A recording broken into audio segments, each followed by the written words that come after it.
ಎಲ್ರಿಗೂ ನಮಸ್ಕಾರ. ಇನ್ಫೋಸ್ಟ್ರೀಮ್ ಯೂಟ್ಯೂಬ್ ಚಾನಲ್ಗೆ ಮತ್ತೊಮ್ಮೆ ಸ್ವಾಗತ. ಈ ವಿಡಿಯೋದಲ್ಲಿ ನಾವು ಇನ್ನೊಂದು ಪ್ರಾಬ್ಲಮ್ ಅನ್ನ ಡಿಸ್ಕಸ್ ಮಾಡ್ತಾ ಹೋಗೋಣ. NFA ಇಂದ DFA ಗೆ ಕನ್ವರ್ಷನ್ ಅನ್ನ, ಸರಿನಾ? ಸೊ NFA ಇಂದ DFA ಗೆ ಕನ್ವರ್ಷನ್ ಮಾಡೋದಕ್ಕೆ ನಾವು ಯೂಶುವಲಿ 4 ಸ್ಟೆಪ್ಗಳು ಅಂತ ನಾನು ಹೇಳಿದ್ದೆ, ಸರಿನಾ? ಆದ್ರೆ ಇಲ್ಲೇನಾಗಿದೆ ಅಂತಂದ್ರೆ ಅವರೇ NFA ಟ್ರಾನ್ಸಿಷನ್ ಟೇಬಲ್ ಅನ್ನ ಕೊಟ್ಟಿದ್ದಾರೆ. ನಮ್ಮ ಮೊದಲನೇ ಸ್ಟೆಪ್ ಏನಾಗಿರ್ತಿತ್ತು, NFA ಟ್ರಾನ್ಸಿಷನ್ ಟೇಬಲ್ ಆಗ್ತಿತ್ತು, NFA ಟ್ರಾನ್ಸಿಷನ್ ಟೇಬಲ್. ಬಟ್ ಇಲ್ಲಿ ಅವರು ಆಲ್ರೆಡಿ NFA ಟ್ರಾನ್ಸಿಷನ್ ಟೇಬಲ್ ಅನ್ನ ಕೊಟ್ಟಿರೋದ್ರಿಂದ ಇನ್ 3 ಸ್ಟೆಪ್ ಮಾತ್ರ ಉಳ್ಕೊಳುತ್ತೆ, ಸರಿನಾ? ಎಸ್. ಸೊ ಈಗ ಇದ್ರ ಪ್ರಕಾರ ಅಂತ ಅಂದ್ರೆ ಈಗ NFA ಟು DFA ಕನ್ವರ್ಟ್ ಮಾಡ್ಬೇಕಾದ್ರೆ ಏನಾದ್ರೂ ಆಲ್ರೆಡಿ ಅವರು NFA ಟ್ರಾನ್ಸಿಷನ್ ಟೇಬಲ್ ಅನ್ನ ಕೊಟ್ಟಿದ್ದಾರೆ ಅಂತಂದ್ರೆ ಮೊದಲನೇ ಸ್ಟೆಪ್ ಏನಾಗುತ್ತೆ, NFA ಇಂದ DFA ಕನ್ವರ್ಟ್ ಮಾಡ್ತಾ ಇರೋದು ಅಲ್ವಾ? ಸೊ ಅದಕ್ಕೋಸ್ಕರ DFA ಟ್ರಾನ್ಸಿಷನ್ ಟೇಬಲ್ ಅನ್ನ ಬರೀಬೇಕು. DFA ಟ್ರಾನ್ಸಿಷನ್ ಟೇಬಲ್, ಸರಿನಾ? ನಾನು ಆಲ್ರೆಡಿ ಹೇಳ್ಕೊಟ್ಟಿದ್ದೀನಿ. NFA ಇಂದ DFA ಕನ್ವರ್ಟ್ ಮಾಡ್ಬೇಕಾದ್ರೆ NFA ಟ್ರಾನ್ಸಿಷನ್ ಟೇಬಲ್ದು ಮೊದಲನೇ ರೋ ಏನಿದೆ ಅದನ್ನ ಆಸ್ ಇಟ್ ಈಸ್ ಈ ಒಂದ್ರಲ್ಲೂ ಕೂಡ ಕಾಪಿ ಮಾಡ್ಕೋಬೇಕು. ಅಂದ್ರೆ DFA ಟ್ರಾನ್ಸಿಷನ್ ಟೇಬಲ್ ಅಲ್ಲೂ ಕಾಪಿ ಮಾಡ್ಕೋಬೇಕು. ನಾವು ಯಾವುದೇ ಒಂದು ಟ್ರಾನ್ಸಿಷನ್ ಟೇಬಲ್ ಅನ್ನು ಕೂಡ ನಾವು ಡೋ ಇಂದನೇ ರೆಪ್ರೆಸೆಂಟ್ ಮಾಡೋದು. NFA ಟ್ರಾನ್ಸಿಷನ್ ಟೇಬಲ್ ಆಗಿರಲಿ, DFA transition table, epsilon NFA transition table, ಎಲ್ಲ ಟ್ರಾನ್ಸಿಷನ್ ಟೇಬಲ್ ಅನ್ನು ಕೂಡ ಡೋ ಇಂದ ರೆಪ್ರೆಸೆಂಟ್ ಮಾಡ್ತೀವಿ. ಮತ್ತೆ ಇಲ್ಲಿ ಏನ್ ಇನ್ಪುಟ್ಗಳಿದಾವೆ NFA ಟ್ರಾನ್ಸಿಷನ್ ಟೇಬಲ್ ಅಲ್ಲಿ ಅದೇ ಇಲ್ಲೂ ಕೂಡ ಯೂಸ್ ಆಗುತ್ತೆ. 0 ಮತ್ತೆ 1 ಒಂದು ಸ್ಟೇಟ್ ಇಂದ ಇನ್ನೊಂದು ಸ್ಟೇಟ್ಗೆ ಟ್ರಾವರ್ಸ್ ಆಗೋದಕ್ಕೆ ನಾನು ಹೇಳಿದ್ದೀನಿ. ಮೊದಲನೇ row as it is copy ಮಾಡ್ಕೋಬೇಕು. NFA ಇಂದ DFA ಕನ್ವರ್ಟ್ ಮಾಡ್ಬೇಕಾದ್ರೆ ಮೊದಲನೇ row as it is copy ಮಾಡ್ಕೊಳ್ಳಿ from NFA transition table. PQ P. ಒಬ್ಬೊಬ್ರು ಈ ತರ ಫ್ಲವರ್ ಬ್ರಾಕೆಟ್ಸ್ ಅನ್ನ ಹಾಕ್ತಾರೆ, ನಾನೇನು ಹಾಕಿಲ್ಲ, ಏನಾಗಲ್ಲ, ನಿಮಗೆ ಮಾರ್ಕ್ಸ್ ಸಿಕ್ಕೇ ಸಿಗುತ್ತೆ, ಸರಿನಾ? ಸೊ ಬ್ರಾಕೆಟ್ ಹಾಕದೇ ಇದ್ರೂ ಕೂಡ ಸಿಗುತ್ತೆ. ಬೇಕು ಅಂತಂದ್ರೆ ಬ್ರಾಕೆಟ್ ಅನ್ನ ಹಾಕೊಳ್ಳಿ. ನನಗೊಂಚೂರು ಕನ್ಫ್ಯೂಷನ್ ಆದಂಗಾಗುತ್ತೆ, ಸೊ ಅದಕ್ಕೋಸ್ಕರ ನಾನು ಬ್ರಾಕೆಟ್ ಹಾಕಲ್ಲ. ಬೇಕು ಅಂತಂದ್ರೆ ನೀವು ಹಾಕೋಬಹುದು. ಈಗ ಏನ್ ಮಾಡ್ಬೇಕು ಅಂತಂದ್ರೆ ನೋಡಿ, ಇಲ್ಲಿ ನನಗೆ 2 ಡಿಫ್ರೆಂಟ್ ಸ್ಟೇಟ್ಗಳು ಜನರೇಟ್ ಆಗಿದ್ದಾವೆ. ನಾನು ಇವೆರಡನ್ನು ಕೂಡ ನಾನು ಡಿಫ್ರೆಂಟ್ ಸ್ಟೇಟ್ಸ್ ಅಂತ ಕನ್ಸಿಡರ್ ಮಾಡಬೇಕು. ಇಲ್ಲಿ 2 ಸ್ಟೇಟ್ಗೆ P ಗೆ ಆಲ್ರೆಡಿ ನಾವು ಟ್ರಾನ್ಸಿಷನ್ಸ್ ಅನ್ನ ಬರ್ದಿವಿ. ಅಂದ್ರೆ P 0ಗೆ ಎಲ್ಲಿಗೆ ಹೋಗುತ್ತೆ, P 1ಗೆ ಎಲ್ಲಿಗೆ ಹೋಗುತ್ತೆ ಅಂತ ಟ್ರಾನ್ಸಿಷನ್ಸ್ ಅನ್ನ ಬರ್ದಿದೀವಿ. ಇದಕ್ಕೆ ಆಲ್ರೆಡಿ ಆಗಿದೆ, ಮತ್ತೆ ಬರೆಯೋ ಅವಶ್ಯಕತೆ ಇಲ್ಲ. ಈಗ ಹೊಸದಾಗಿ ಜನರೇಟ್ ಆಗಿರೋದು ಯಾವುದು, PQ ಅನ್ನೋ ಒಂದು ಸ್ಟೇಟ್, PQ. ಸೊ ಈಗ ಈ ಹೊಸದಾಗಿ ಜನರೇಟ್ ಆಗಿರುವಂತ ಸ್ಟೇಟ್ಗೆ ಟ್ರಾನ್ಸಿಷನ್ಸ್ ಅನ್ನ ಬರೆಯೋಣ. ಅಂದ್ರೆ 0ಗೆ ಎಲ್ಲಿಗೆ ಹೋಗುತ್ತೆ, 1ಗೆ ಎಲ್ಲಿಗೆ ಹೋಗುತ್ತೆ. P ಇಲ್ಲಿದೆ, Q ಇಲ್ಲಿದೆ, ಎರಡನ್ನು ಸೇರ್ಸ್ ಬರೀರಿ. ಏನಾದ್ರೂ 0ನ ಕೊಟ್ರೆ PQ ಮತ್ತೆ ನಲ್ಗೆ ಹೋಗ್ತಾ ಇದೆ. ಸೊ ಈ ನಲ್ ಏನ್ ರೆಪ್ರೆಸೆಂಟ್ ಮಾಡ್ತಾ ಇರೋದು, Qಗೆ ನೀವು 0ನ ಕೊಟ್ಟಾಗ ಅದು ಎಲ್ಲಿಗೂ ಹೋಗಲ್ಲ. 0ನ ಇಟ್ಕೊಂಡು ಅದು ಯಾವುದೇ ಟ್ರಾನ್ಸಿಷನ್ಸ್ ಅನ್ನ ಮಾಡಲ್ಲ ಅಂತ ರೆಪ್ರೆಸೆಂಟ್ ಮಾಡ್ತಾ ಇದೆ. ಸೊ ನಾವೇನ್ ಮಾಡ್ಬೇಕು, P ಮತ್ತೆ Qಗೆ 0ನ ಕೊಟ್ಟಾಗ PQ ನಲ್ ಬರಿಬೇಕಿತ್ತು, ನಲ್ ಅನ್ನ ಬಿಟ್ಟಾಕ್ರಿ, ಬರೀ PQ ಮಾತ್ರ ಬರಿಬೇಕು. ಗೊತ್ತಾಯ್ತಾ? ನಲ್ ಅನ್ನ ನಾವು ಯಾವುದೇ ಕಾರಣಕ್ಕೂ ಕೂಡ DFA ಟ್ರಾನ್ಸಿಷನ್ ಟೇಬಲ್ ಅಲ್ಲಿ ಬರೆಯಕ್ ಹೋಗ್ಬಾರ್ದು. ನಲ್ ಇದ್ರೂ ಕೂಡ ಅದನ್ನ ಬಿಟ್ಟು ಇನ್ನೇನು ಉಳ್ಕೊಳತ್ ಅದನ್ನ ಬರೀರಿ. ನೋಡಿ, ಇವಾಗ P ಮತ್ತೆ Qಗೆ 1 ಅನ್ನ ಇನ್ಪುಟ್ ಆಗಿ ಕೊಟ್ಟಾಗ ಏನಾಗುತ್ತೆ, P ಮತ್ತೆ Qಗೆ P ಮತ್ತೆ Rಗೆ ಹೋಗ್ತವೆ, Pಗೆ ಹೋಗುತ್ತೆ, Q Rಗೆ ಹೋಗುತ್ತೆ. ಸೊ ಒಟ್ಟಾಗಿ ಟೋಟಲ್ ಆಗಿ ಏನ್ ಬರಿಬೇಕು, PR ಅಂತ ಬರಿಬೇಕು, PR ಅಂತ ಬರಿಬೇಕು. ಗೊತ್ತಾಯ್ತಾ? ಎಸ್. ಈಗ ನನಗೆ 2 ಸ್ಟೇಟ್ಗಳು ಜನರೇಟ್ ಆದವು. ಈ 2 ಸ್ಟೇಟ್ಗಳಲ್ಲಿ PQಗೆ ಆಲ್ರೆಡಿ ಟ್ರಾನ್ಸಿಷನ್ಸ್ ಬರ್ದಿದ್ದೀನಿ. ನೋಡಿ, ಈಗ ತಾನೇ ಬರ್ದಿದ್ದೀನಿ. ಸೊ PQಗೆ ಮತ್ತೆ ಬರೆಯುವಂತ ಅವಶ್ಯಕತೆ ಇಲ್ಲ. ಇನ್ನು ಉಳ್ಕೊಂಡಿದ್ದು ಯಾವುದು, PR ಮಾತ್ರ. ಸೊ PRಗೆ ನಾವು ಟ್ರಾನ್ಸಿಷನ್ಸ್ ಅನ್ನ ಬರೆಯೋಣ. 0ಗೆ ಎಲ್ಲಿಗೆ ಹೋಗುತ್ತೆ, 1ಗೆ ಎಲ್ಲಿಗೆ ಹೋಗುತ್ತೆ. P ಇಲ್ಲಿದೆ, R ಇಲ್ಲಿದೆ. ಸೊ 0ಗೆ ಎಲ್ಲಿಗೆ ಹೋಗ್ತಾ ಇದಾವೆ, PQ PR. ಸೊ ಒಂದ್ಸಲಿ ಬರೀರಿ ಸಾಕು, PQR ಅಂತ ಬರೀಬಹುದು ಅಲ್ವಾ? ನೋಡಿ ಇಲ್ಲಿ PQPR, 2 ಸಲ P ಬರೆಯೋದ್ರ ಬದಲು PQR ಅಂತ ಬರೀಬಹುದು, ಯಾಕಂದ್ರೆ ನನಗೆ 3 ಸ್ಟೇಟ್ಸ್ ಇರೋದು. ಎಸ್. ನೆಕ್ಸ್ಟ್ 1 ಅನ್ನ ಕೊಟ್ಟಾಗ PQR 3ಕ್ಕೂ ಕೂಡ P ಮತ್ತೆ Rಗೆ 1 ಅನ್ನ ಕೊಟ್ಟಾಗ ಏನಾಗುತ್ತೆ, P ಮತ್ತೆ Qಗೆ ಹೋಗ್ತವೆ. ಗೊತ್ತಾಯ್ತಾ?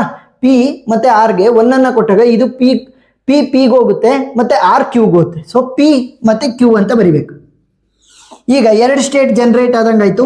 PQಗೆ ಆಲ್ರೆಡಿ ನಾನು ಟ್ರಾನ್ಸಿಷನ್ಸ್ ಅನ್ನ ಬರ್ದಿದ್ದೀನಿ. ಸೊ ಇವಾಗ ಇದಕ್ಕೆ ಬರೆಯುವಂತ ಅವಶ್ಯಕತೆ ಇಲ್ಲ, ಸರಿನಾ? ಈಗ ಹೊಸದಾಗಿ ಜನರೇಟ್ ಆಗಿರೋದು ಯಾವುದು, ಇನ್ನು ಒಂದು ಉಳ್ಕೊಂಡಿರೋದು PQR. ಈಗ ಈ ಒಂದು ಸ್ಟೇಟ್ಗೆ ಟ್ರಾನ್ಸಿಷನ್ಸ್ ಅನ್ನ ಬರೆಯೋಣ. PQR 3 ಕೂಡ ಕಂಬೈನ್ ಆಗ್ತವೆ.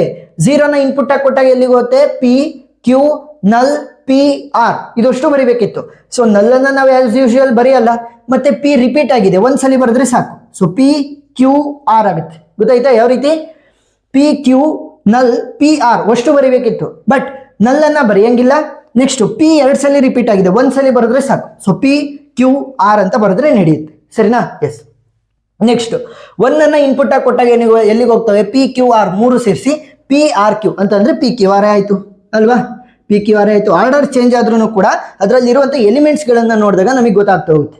ನೋಡಿ ಇಲ್ಲಿ P Q R P Q R ಎರಡು ಡಿಫ್ರೆಂಟ್ ಸ್ಟೇಟ್ಸ್ಗಳಲ್ಲ, ಅವೆರಡು ಕೂಡ ಸೇಮ್ ಸ್ಟೇಟ್ಗಳೇ ಜನರೇಟ್ ಆಗಿರೋದು. ಅದಕ್ಕೆ ಆಲ್ರೆಡಿ ಟ್ರಾನ್ಸಿಷನ್ಸ್ ಅನ್ನ ಬರ್ದಿದ್ದೀನಿ. ಈಗ ಹೊಸದಾಗಿ ಯಾವುದಾದ್ರೂ ಜನರೇಟ್ ಆಗಿರೋದು ಉಳ್ಕೊಂಡಿದ್ಯಾ? ಇಲ್ಲ, ಯಾವುದು ಉಳ್ಕೊಂಡಿಲ್ಲ. ಸೊ ಇಲ್ಲಿಗೆ ಸ್ಟಾಪ್ ಮಾಡಬೇಕು. ಆಮೇಲೆ ಇನ್ನೊಂದು ವಿಚಾರ, ಇಲ್ಲಿ ಈ ತರ ಆರೋ ಮಾರ್ಕ್ ಇದ್ರೆ ಇದು ಇನಿಷಿಯಲ್ ಸ್ಟೇಟ್ ಅಂತ ಅರ್ಥ, ಇಲ್ಲಿ ಸ್ಟಾರ್ ಮಾರ್ಕ್ ಇದ್ರೆ ಫೈನಲ್ ಸ್ಟೇಟ್ ಅಂತ ಅರ್ಥ. ಆಮೇಲೆ ಇನ್ನೊಂದೇನು ಅಂತಂದ್ರೆ ಯಾವುದೇ ಒಂದು N F A transition table ಆಗಿರಲಿ, ಡಿ ಎಫ್ ಎ ಆಗಿರಲಿ, ಏನೇ ಆಗಿರಲಿ, ಕೇವಲ ಒಂದೇ ಒಂದು ಇನಿಷಿಯಲ್ ಸ್ಟೇಟ್ ಇರುತ್ತೆ, ಮಲ್ಟಿಪಲ್ ಫೈನಲ್ ಸ್ಟೇಟ್ಸ್ ಇರ್ಬೋದು. ಸರಿನಾ? ಒಂದೇ ಒಂದು ಇನಿಷಿಯಲ್ ಸ್ಟೇಟ್ ಇರೋದಕ್ಕೆ ಸಾಧ್ಯ, ಫೈನಲ್ ಸ್ಟೇಟ್ಗಳು ಜಾಸ್ತಿ ಇರ್ಬೋದು. ನೋಡಿ ಇವಾಗ ಮೊದಲನೇ ರೋ ಅನ್ನ ನಾನು ಆಸ್ ಇಟ್ ಈಸ್ ಕಾಪಿ ಮಾಡ್ಕೊಂಡಾಗ ಇನಿಷಿಯಲ್ ಸ್ಟೇಟ್ ಫಿಕ್ಸ್ ಆಗಿದೆ ಪಿ. ಇಲ್ಲಿ ಇನ್ನೊಂದ್ಸಲಿ ಪಿ ಬಂದಿದೆ, ಇಲ್ಲೂ ಬಂದಿದೆ ಪಿ, ಇಲ್ಲೂ ಬಂದಿದೆ ಪಿ, ಹಾಗಂತ ನಾನು ಬರಿಬಾರ್ದು. ಯಾಕೆ? ಕೇವಲ ಒಂದೇ ಒಂದು ಇನಿಷಿಯಲ್ ಸ್ಟೇಟ್ ಮಾತ್ರ ಸಾಧ್ಯ, ಆದ್ರೆ ಫೈನಲ್ ಸ್ಟೇಟ್ಗಳು ಮಲ್ಟಿಪಲ್ ಇರ್ಬೋದು. ಅದಕ್ಕೋಸ್ಕರ ಇಲ್ಲಿ ಆರ್ ಅಲ್ವಾ ಫೈನಲ್ ಸ್ಟೇಟು ಅಂತ ಒಂದು ಸ್ಟಾರ್ ಹಾಕಿದೀವಿ ನೋಡಿ. ಸೊ ಆರ್ ಎಲ್ಲೆಲ್ಲಿದೆ ಅಲ್ಲೆಲ್ಲದಕ್ಕೂ ಕೂಡ ನಾವು ಫೈನಲ್ ಸ್ಟೇಟ್ ಅಂತ ತಗೋಬೇಕು. ನೋಡಿ ಆರ್ ಇದ್ರಲ್ಲಿ ಇದೆ ಫೈನಲ್ ಸ್ಟೇಟ್, ಇದರಲ್ಲಿ ಇದೆ, ಸೊ ಫೈನಲ್ ಸ್ಟೇಟ್. ಗೊತ್ತಾಯ್ತಾ? ಒಂದೇ ಇನಿಷಿಯಲ್ ಸ್ಟೇಟ್ ಇರೋದಕ್ಕೆ ಸಾಧ್ಯ, ಮಲ್ಟಿಪಲ್ ಫೈನಲ್ ಸ್ಟೇಟ್ಗಳು ಇರೋದಕ್ಕೆ ಸಾಧ್ಯ ಇದೆ. ಎಸ್, ಈಗ D F A transition table ಆಯಿತು. ಇದನ್ನ ಯೂಸ್ ಮಾಡಿಕೊಂಡು ನಾವು ಡಿ ಎಫ್ ಎ ಡಯಾಗ್ರಾಮ್ ಅನ್ನ ಬರೀತಾ ಹೋಗೋಣ. ಡಿ ಎಫ್ ಎ ಡಯಾಗ್ರಾಮ್ ಬರೆಯೋದು ವೆರಿ ಸಿಂಪಲ್. ಇಲ್ಲಿ ಏನ್ ಸ್ಟೇಟ್ಗಳು ಜನರೇಟ್ ಆಗಿದಾವಲ್ಲ ಅವುಗಳನ್ನ ಫಸ್ಟ್ ಬರ್ಕೊಳ್ಳಿ. P is my initial state, next P Q ಅನ್ನೋದು ಇನ್ನೊಂದು ಸ್ಟೇಟ್ ಇದೆ, ನೆಕ್ಸ್ಟ್ ಪಿ ಆರ್ ಸೇರಿಸಿ ಒಂದು state, next P Q R ಅನ್ನೋದು ಇನ್ನೊಂದು ಸ್ಟೇಟ್. ಗೊತ್ತಾಯ್ತಾ? ಇಲ್ಲಿ ಇವೆರಡು ಕೂಡ final states. So final states ಅಂತ ಬಂದಾಗ ಡಿ ಎಫ್ ಎ ಡಯಾಗ್ರಾಮ್ ಅಲ್ಲಿ ಅಥವಾ ಎನ್ ಎಫ್ ಎ ಡಯಾಗ್ರಾಮ್ ಅನ್ನ ಬರೀಬೇಕಾದ್ರೆ ನಾವು ಎರಡು ಸರ್ಕಲ್ ಇಂದ ರೆಪ್ರೆಸೆಂಟ್ ಮಾಡ್ತೀವಿ ಫೈನಲ್ ಸ್ಟೇಟ್ಗಳನ್ನ. ಟ್ರಾನ್ಸಿಷನ್ ಟೇಬಲ್ ಅಲ್ಲಿ ಸ್ಟಾರ್ ಅನ್ನ ಯೂಸ್ ಮಾಡ್ಕೊಂಡು ಫೈನಲ್ ರೆಪ್ರೆಸೆಂಟ್ ಮಾಡ್ತೀವಿ ಫೈನಲ್ ಸ್ಟೇಟ್ ಅನ್ನ. ಬಟ್ ಡಯಾಗ್ರಾಮ್ಸ್ ಅಲ್ಲಿ ನಾವು ಎರಡು ಸರ್ಕಲ್ ಒಳಗಡೆ ಎನ್ಕ್ಲೋಸ್ ಮಾಡ್ತೀವಿ ಫೈನಲ್ ಸ್ಟೇಟ್ಗಳನ್ನ. ನೋಡಿ ಇವಾಗ ಪಿಗೆ 0ನ ಇನ್ಪುಟ್ ಆಗಿ ಕೊಟ್ಟಾಗ ಎಲ್ಲಿಗೆ ಹೋಗ್ತಾ ಇದೆ? ಪಿ ಕ್ಯೂಗೆ ಹೋಗ್ತಾ ಇದೆ. 0ನ ಇನ್ಪುಟ್ ಆಗಿ ಕೊಟ್ರೆ ಪಿ ಕ್ಯೂಗೆ ಹೋಗ್ತಾ ಇದೆ. 1ಅನ್ನ ಇನ್ಪುಟ್ ಆಗಿ ಕೊಟ್ರೆ ಎಲ್ಲಿಗೆ ಹೋಗ್ತಾ ಇದೆ? ಪಿಗೆ ಅಂತ ಅಂದ್ರೆ ಸೆಲ್ಫ್ ಲೂಪ್.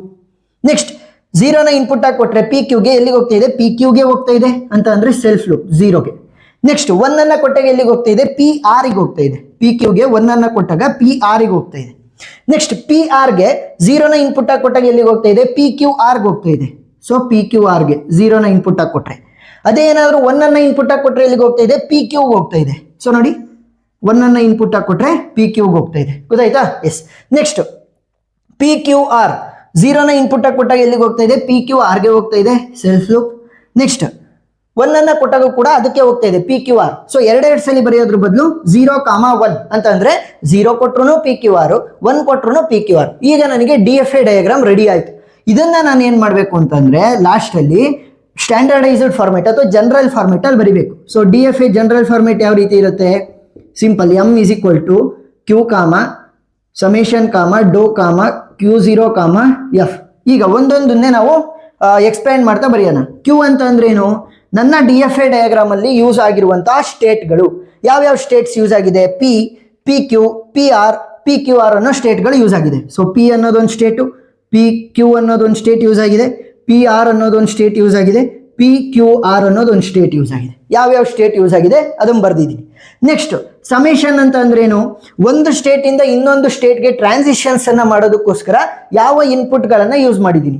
0 ಯೂಸ್ ಮಾಡಿದ್ದೀನಿ ಅಥವಾ 1ಅನ್ನ ಯೂಸ್ ಮಾಡಿದ್ದೀನಿ. ಸೊ 0 ಅಥವಾ 1. ನೆಕ್ಸ್ಟ್ ಡೋ ಅಂತ ಅಂದ್ರೇನು?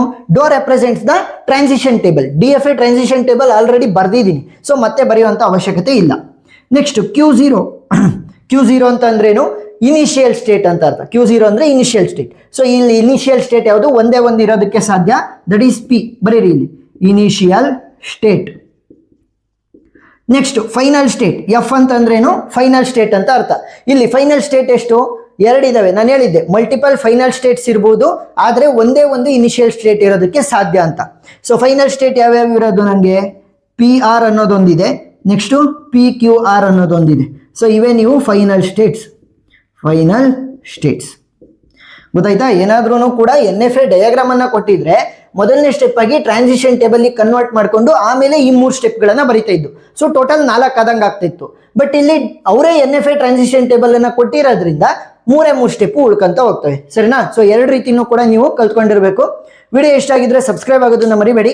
ಎಕ್ಸ್ಟ್ರಾ ಪ್ರಾಬ್ಲಮ್ಸು ಮತ್ತು TOS ಇದು ಎಲ್ಲ ವಿಡಿಯೋಗಳ ಲಿಂಕು ನಾನು ಪ್ಲೇಲಿಸ್ಟಲ್ಲಿ ಹಾಕಿದ್ದೀನಿ. ಸೊ ಪ್ಲೇಲಿಸ್ಟ್ ಲಿಂಕ್ ಡಿಸ್ಕ್ರಿಪ್ಷನಲ್ಲಿ ಸಿಗುತ್ತೆ, ನೀವು ನೋಡ್ಬೋದು. ಏನೇ ಡೌಟ್ ಇದ್ರೂ ಕೂಡ ಕಮೆಂಟ್ ಸೆಕ್ಷನಲ್ಲಿ ತಿಳಿಸಿ, ನಾನು ಕ್ಲಾರಿಫೈ ಮಾಡ್ತೀನಿ. ಇನ್ನೂ ಎಕ್ಸ್ಟ್ರಾ ಡೌಟ್ಸ್ ಇದೆ ಅಂತಂದರೆ ನೀವು ಬೇಕಾದ್ರೆ ನಮ್ಮ ವಾಟ್ಸಪ್ ಗ್ರೂಪನ್ನು ಜಾಯಿನ್ ಆಗ್ಬೋದು. ಸೊ ಆ ಗ್ರೂಪ್ ಲಿಂಕ್ ನಾನು ಡಿಸ್ಕ್ರಿಪ್ಷನಲ್ಲೇ ಕೊಟ್ಟಿರ್ತೀನಿ, ನೀವು ಜಾಯಿನ್ ಆಗಿ.